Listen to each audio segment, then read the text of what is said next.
పార్టీలకు అతీతంగా Telugu Desam party cycle గుర్తు ఓటేసి గెలిపించాలని చెప్పి విజ్ఞప్తి చేస్తున్నా. ఎందుకంటే ఇటీవల దాదాపు 3 నెలలుగా బీసీ సంఘాలు కుల సంఘాల సమావేశం జరిపి ఏ పార్టీ అయితే బీసీలకు ముఖ్యమంత్రి పదవి ఇస్తుందో ఆ పార్టీకే బీసీల మద్దతు, బీసీ కుల సంఘాల మద్దతు ఉంటుంది అని చెప్పి ప్రకటించాం. ఒక్క తెలుగుదేశం మాత్రం ముందుకొచ్చి తెలంగాణ ముఖ్యమంత్రిగా బీసీలకు ఇస్తామని ప్రకటించాలి. ఆ తర్వాత 3-4 సమావేశాలు ఏర్పాటు చేసి తెలంగాణ రాష్ట్ర సమితికి, టీఆర్ఎస్కు, కాంగ్రెస్ పార్టీకి, అన్ని రాజకీయ పార్టీలకు విజ్ఞప్తి చేశాం. టీడీపీ బీసీలకు ముఖ్యమంత్రి పదవి ఇస్తుంటుంది, మరి మీ సంఘటన చెప్పి వాళ్ళందరూ కూడా మేము సవాల్ చేశాం.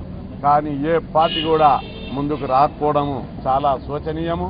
ఇది పైగా దీనికి వక్రభాష్యాలు చెప్పుకుంటూ బీసీల అవమానపరిచే రీతిలో, బీసీలను అగౌరవపరిచే రీతిలో మాట్లాడుతున్నారు. దీన్ని బీసీలు ఎట్టి పరిస్థితుల్లో సహించేది లేదని కూడా అన్ని రాజకీయ పార్టీలను హెచ్చరిస్తున్నాం. కావలసి కొందరు బీసీ ముఖ్యమంత్రి పదవిని కించపరిచే విధంగా వక్రీకరిస్తున్నారు.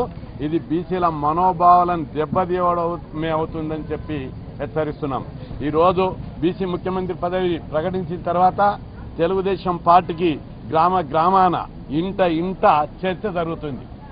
ఎందుకంటే ఇన్ని రోజులు మేము అనేక దఫాలుగా ఎమ్మెల్యేలై, ఎంపీలై సమావేశం ఏర్పాటు చేశాం.